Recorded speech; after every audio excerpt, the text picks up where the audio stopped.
Hey guys, the attendance was 19,800. Was sold out. Gate was 11.3 million. Fight of the night: Royval versus Van. Performance of the night went to Rodriguez and Topuria. Who's got the first question? To your left. I thought you retired. I am now, in about an hour. Well, congrats, and thanks for everything, Kevin. Thank you, brother. What was your take on Ilya's performance, and do you think that he gives Islam a run for the money as pound for pound right now? Yeah, it's interesting because, he did exactly what he said he's going to do. He is an absolute complete fighter.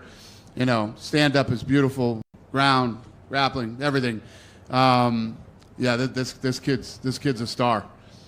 From a punching power standpoint, he knocks out Volkanovski, Holloway, and Oliveira, 3 amazing fighters in a row. Is he the hardest hitter pound for pound that the UFC has ever had? He's on a great 3-fight win streak for sure. All legends that he knocked out. I don't know. I don't know where he sits pound for pound punching power, but moving up a weight class like that and doing what you say you're going to do in the first round and the way he did it is very impressive. From a standpoint, I had said the other day if he won this fight that he might turn into a star the caliber of a Ronda or a George St. Pierre or a Conor or somebody like that with the look he has, the way he talks, and then, of course, the way he fights. Given the way this ended tonight against a fighter like Oliveira, do you think that he has the ability to take it to that kind of level? Yeah, there's no doubt about it. You obviously felt the energy in the building tonight. It was a big fight. And, again, to go in and say exactly what you're going to do and then do it in the way that he did it is impressive.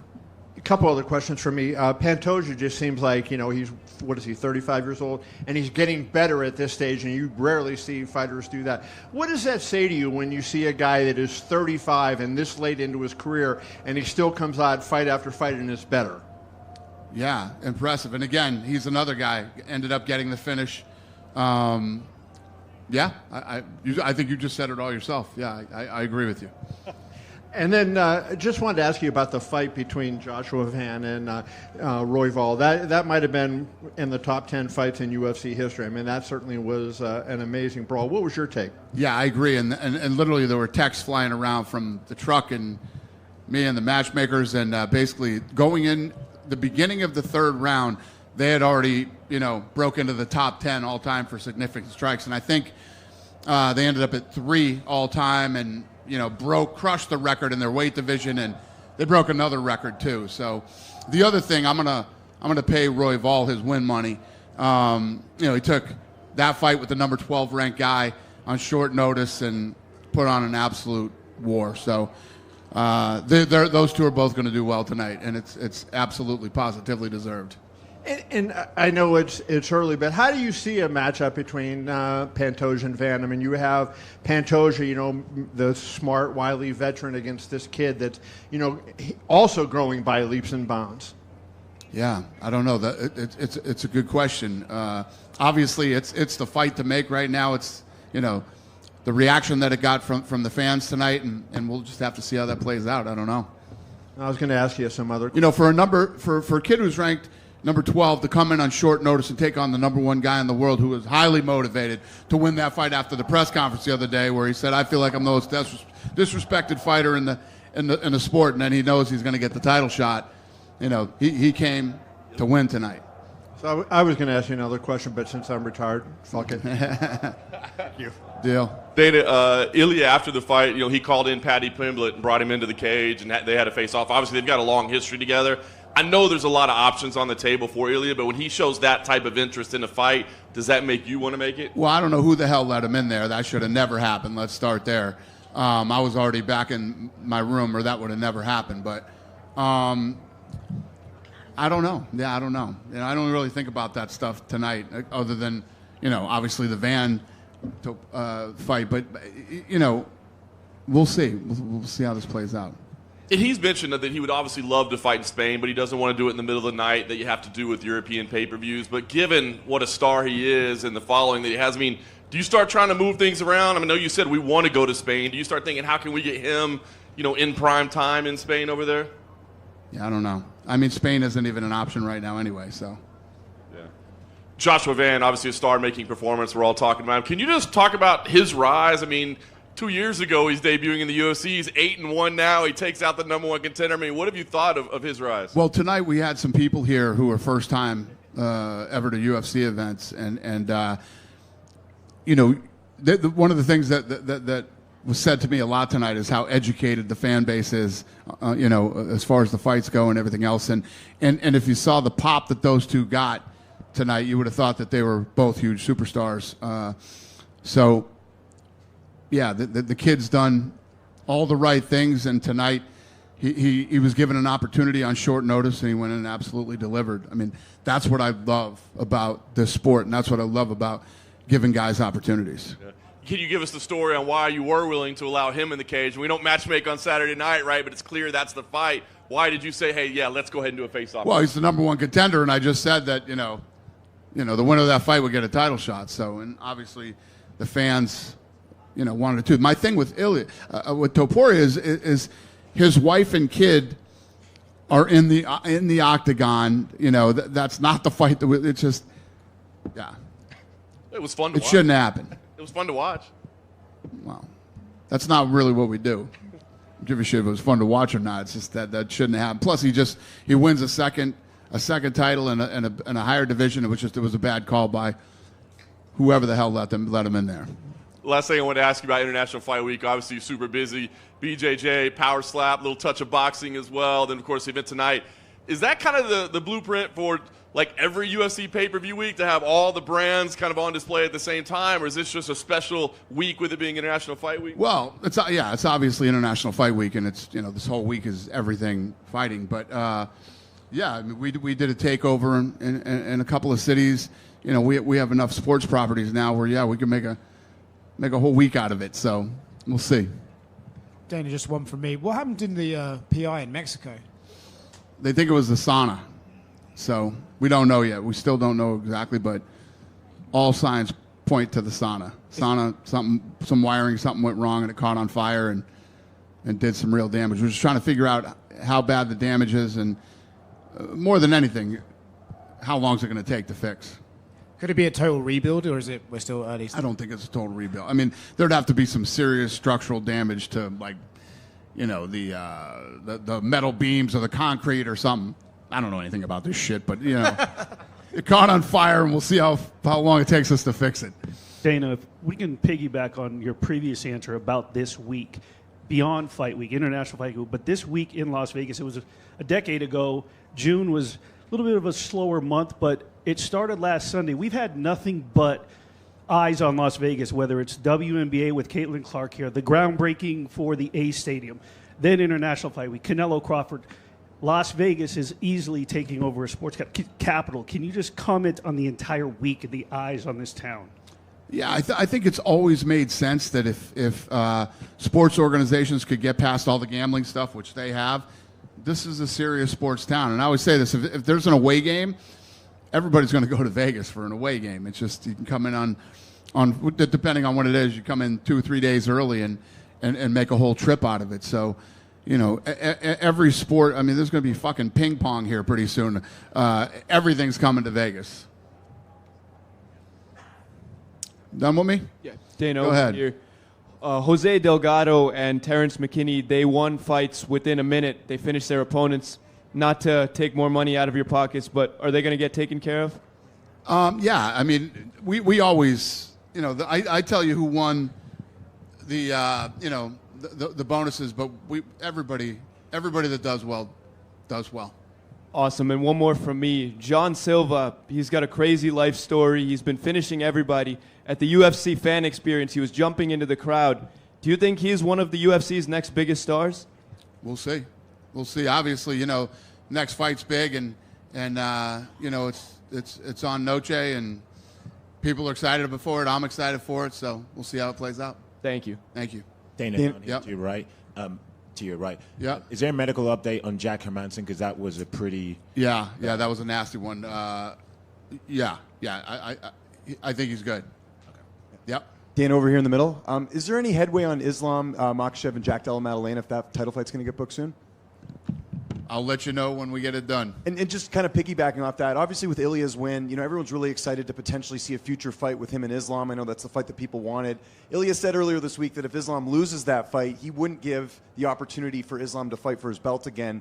Is that something you'd bypass? Because that seems like such a big fight to make. I mean, this is all talk. Speculative. You know what I mean? Yeah, exactly. But I imagine that's a fight you guys would want to make at some point. I mean, just the magnitude Sure. of it. I mean, I'd make that fight tomorrow. Yeah. Yeah. Or Tuesday, I guess we could say.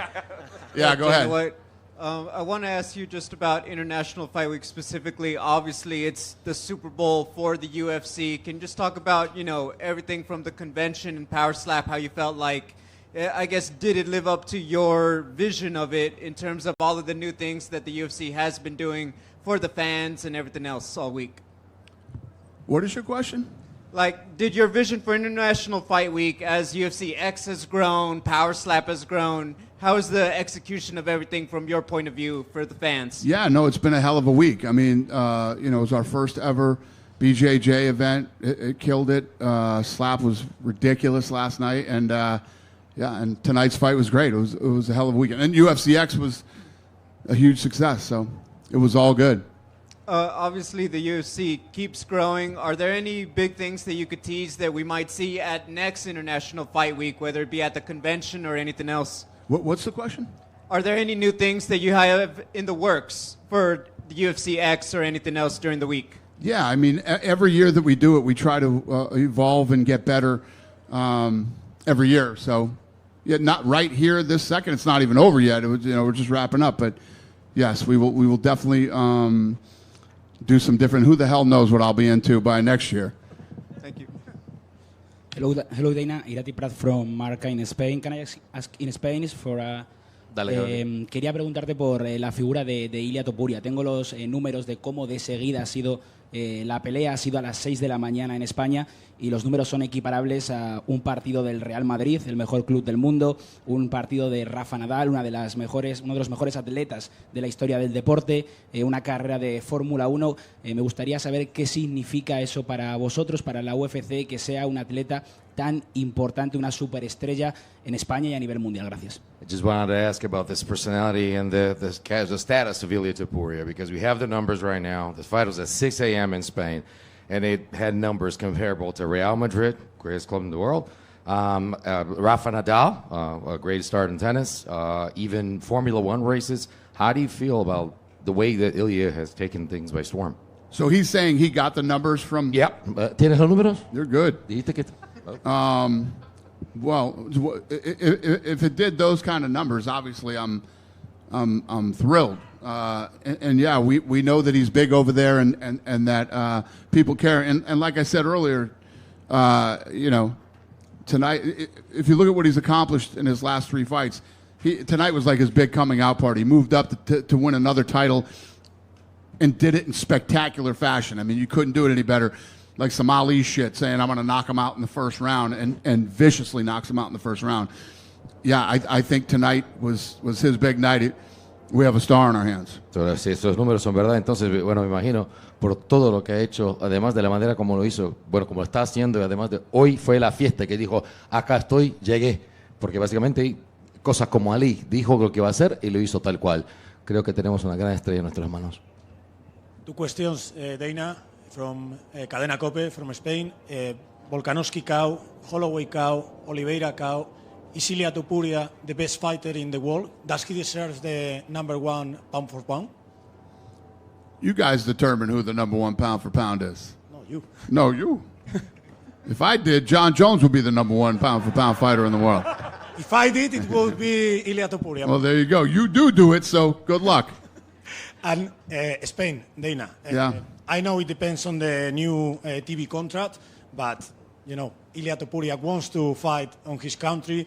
All our country wants Ilia Topuria to fight there. So do you think 2026 Spain is going to be a reality and UFC is going to go there? It is the goal. It's what I mean, we've been trying to get into Spain for a while here. But, yeah, hopefully. That's what I want to do. We'll see if we can get it done. You think Bernabeu or Arena? I don't know. Let's see what's available, and let's see what we can figure out. Is a promise going to Spain? What's that? How come it's always like a fucking war zone when we do press conferences out here? I've never even seen this many helicopters in Las Vegas. What is it? Strip tours? Is it a promise go to Spain or not? Is what going to Spain? Is it a promise? Is it a promise? You're promising you're going to Spain? I promise I'm going everywhere. I was just in Azerbaijan, Baku. Yes, we're definitely going to Spain. It's just a matter of when. Thank you. Yes, sir. Hey, Dana, over here. Yeah. Olympic gold medalist Gable Stevenson has been seen recently training with John Jones and said himself he plans on joining the UFC. Is that someone you're interested in seeing? So the question, what did he, Gable Stevenson and John Jones, Been what? training with John Jones, and he wants to come to UFC. John Jones is training? Holy shit. That's news to me. Was he on the reality show in Thailand or something? I have no idea, sir. Well, I don't know. Yeah. And then also, I didn't know John was training. And then also, from brutal knockouts to crazy submissions, do you believe UFC 317 goes down as one of the best cards of all time? Thank you. Dana, down here to your right again. Since you brought him up, down here. Yep. Since you brought up John, I don't know if you. I didn't bring John up. He did. Oh, okay, fair enough. He gave you a layup. I don't know. Did you see his series of tweets over the last few days inferring that basically he told you guys that he was retired last November and that your efforts to make the Aspinall fight were basically futile? It's not true. Okay. Yeah. Is that what you wanted to ask me? Well, yeah, that's what I wanted to ask you. But what do you make of him coming out and saying saying contrary to what you've said there? I don't know. I'm telling you the truth. Well, Believe who you want to believe.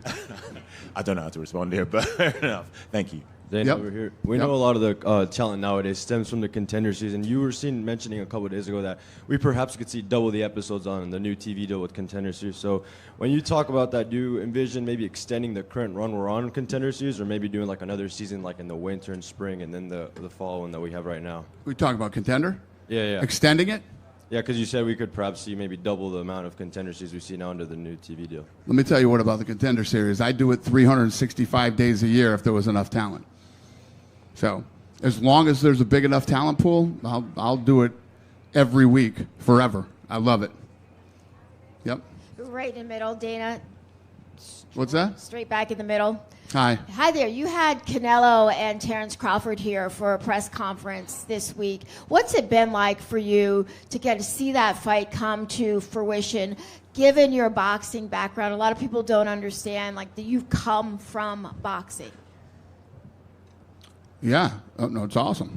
I mean, like I said, leading up to, the press conference and at the press conference, for this to be my first fight to remote is incredible. I just think that there was, there was always some weird shit from the press, like, does this fight and does Terrence Crawford's 19-0 in title fights, and he's undefeated, and it's going to be a fun fight. And the only reason this fight's even happening is because of the stuff that they're doing in Saudi Arabia and the kind of money that's flying around right now. So anybody who's even remotely a boxing fan should be fucking pumped out of their minds right now that these are the type of fights that are going to happen. I know he's got like 18 months of fights that he's got lined up, he being Sheikh Turkey. So, yeah, it's fun, it's exciting, and I'm looking forward to it.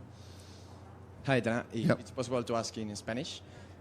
Ilia Topuria siempre habla de que es un peleador que representa la nueva generación de peleadores en la UFC. Obviamente han pasado muchas leyendas por la compañía, pero parece que él es algo único, un peleador que nunca hemos visto, que domina todas las áreas del juego. Y él siempre lo dice, ¿no? Que es un peleador único. ¿Compartes tú esa opinión? Porque al final tiene 28 años. Parece que aún no ha entrado en su prime físico. ¿Dónde le ves al techo a Ilia Topuria? Ilia Topuria has said that he represents a new generation of MMA fighters, and many legendary fighters have been around the block. But this seems to be a guy who's complete, is getting the results, and he's only 28 years old. Where do you rank him right now in that situation? Meaning, is he really coming? You'd like to know your opinion as the face of the new generation of MMA. Yeah, like I said tonight, I mean, he solidified himself tonight as a superstar. If you look at the three knockouts that he's coming off over absolute legends, I mean, I would have to agree with him.